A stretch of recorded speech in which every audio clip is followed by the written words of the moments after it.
Hi, this is Nicole Pro, Sparkle Junkie. Welcome to my channel. So I have a Dollar Tree piece here. It is, well, they had these for quite a while. I'm sure they probably still do, but little signs. I'm going to take this apart. So what I did was I used my heat tool and loosened that glue and took one of the edges off there. I've done it on two of them so that I can stack them together and have a larger sign. Now you'll notice on the edges there where they come together, because these were miter cut, I had to cut another little piece to fill in there. So that's what I've done. And I just used my little miter tool. Those are so handy. I'm gonna go ahead and put these together with some large popsicle sticks. And there we go, it's all together. So now I've gotten out 4 different pieces of scrapbook paper that kind of goes together, and we're gonna cut it so that we can fit them on those on the sign there. So this is a playlist with Creatives for Christ, and this is the first time that I am involved in this particular playlist. So I hope that you will check out the whole playlist. You'll find a description of it, or a link for it, in my description. I'm just continuing to cut the strips that I need so that we can then put them in the frame here. Now they weren't cut exactly the same because, you know, it's a Dollar Tree product, so I'm sure that there's variances and that kind of thing, but it will work out okay. So I'm going to continue this and play a little music for you, and we'll come back in just a minute.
right, so you saw me, after I got the paper down, I did go ahead and do some sanding on there because I wanted this really to look like a wallpaper that had been on the wall for years and years.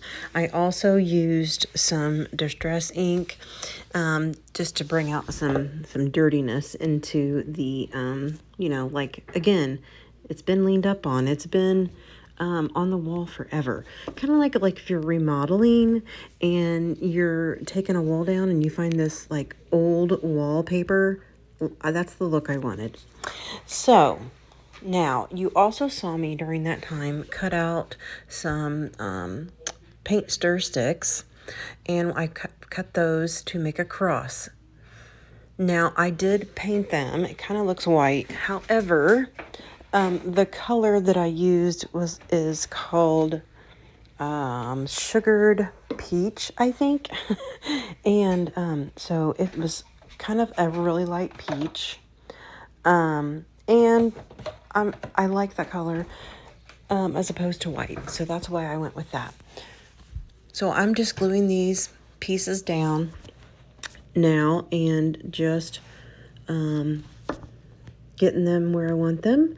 And here we go with that top piece. All right, so this is lovely, but I had something in mind. I had seen several versions of this in different places, and I always thought it would be a great idea to make one. And this is some jute rope. So I got 3 pieces, and I tied a knot on the end of each one, and then we're putting that down. You'll see how this comes together here. So the top piece comes down, and then the 2 side pieces are going to come in the middle.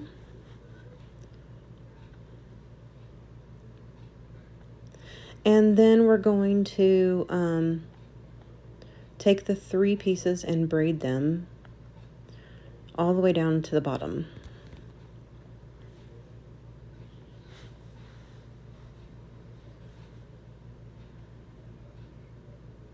I wanted to make this because I always felt like it was a really cool representation of the verse from Ecclesiastes 4, 9 through 12. And I thought that I would maybe read a little bit of this to have a little better idea of the whole picture of what is being said. So while I am now going to use, I'm going to fill in, I went ahead and decided I was going to fill in the cracks that were around the places where I had to replace what was missing there. And then I'm going to paint the frame the same color as I did the cross. But I read this verse, this section here of this Ecclesiastes, and I always heard it preached as part of a marriage. A marriage should have the husband and the wife and God.